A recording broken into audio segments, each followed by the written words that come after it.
Jeg er bare så god. Jeg er bare så god. Jeg er bare så god. Jeg er bare så god. Goddag og velkommen til Historietimen. I dag skal det handle om pesten, og det er en illustration af Giovanni et eller andet. Det startede i 1347. Skidt med det. 1347, hvor det som sagt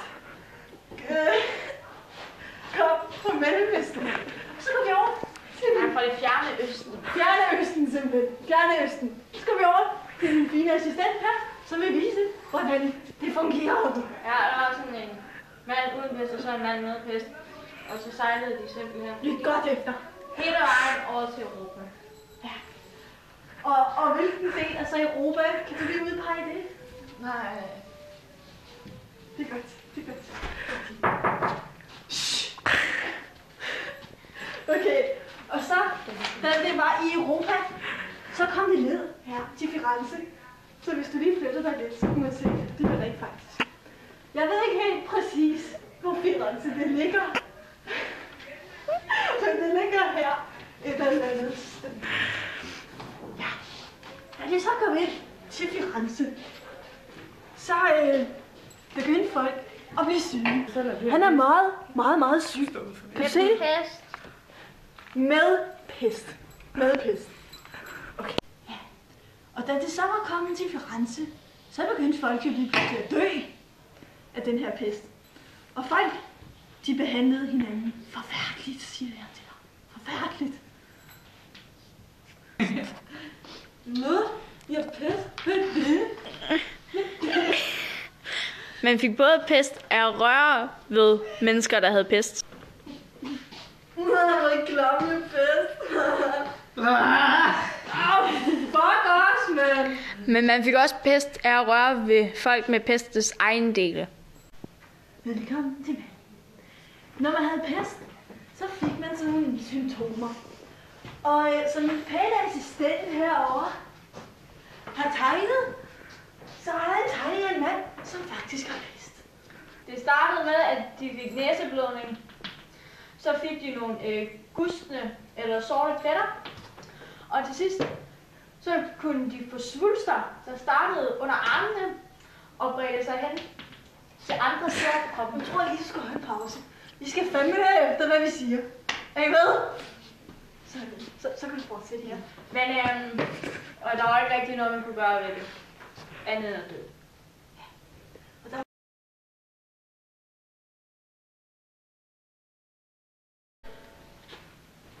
Ingen bylder.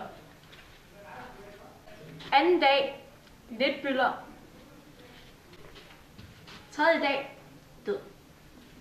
Der var faktisk rigtig mange, der døde. I den her tid. Det var faktisk en tredjedel af Europas befolkning, der døde af pest. Der er mange ting, folk de gjorde for at undgå pest. Og det kan vi se et lille klip om nu her. Ej, nu pest! Gå ud! Ud! Ja, og så ser vi lige en pause. Det her, det er et typisk billede af, hvad der skete dengang med pest. Så blev man lukket ud af huset, og som I kan se, så har hun pest. Pest ud over det hele. Så blev man simpelthen lukket ud af huset, og så fik man ikke lov at være derinde. Så er det nu, at de andre rige, de var derinde, så sad de og åd og drak og sang, og havde det rigtig hyggeligt. Sådan, prøv at se som de fester, prøv at se som de fester. Sådan. Der var meget pest, og der var pest over det hele i byerne. Specielt i byerne, for der boede rigtig mange mennesker, så det gik bare stærkt. Så mange, de flygtede ud af byerne for at komme i sikkerhed. Der var også mange, som troede, at det var Guds vrede, der var faldet ned over dem. Mange, de forsøgte at overleve på mange forskellige måder. Alle de rige brugers, mænd og tjenestefolk, de var jo flygtet ud af byen nu. Så de forsøgte at overleve ved at være prostitueret.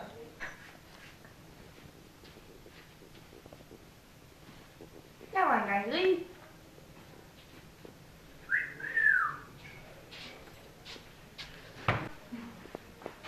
Og det var så alt, hvad vi havde fra historietimen i dag. Vi håber, at I lærte noget, og at det var godt.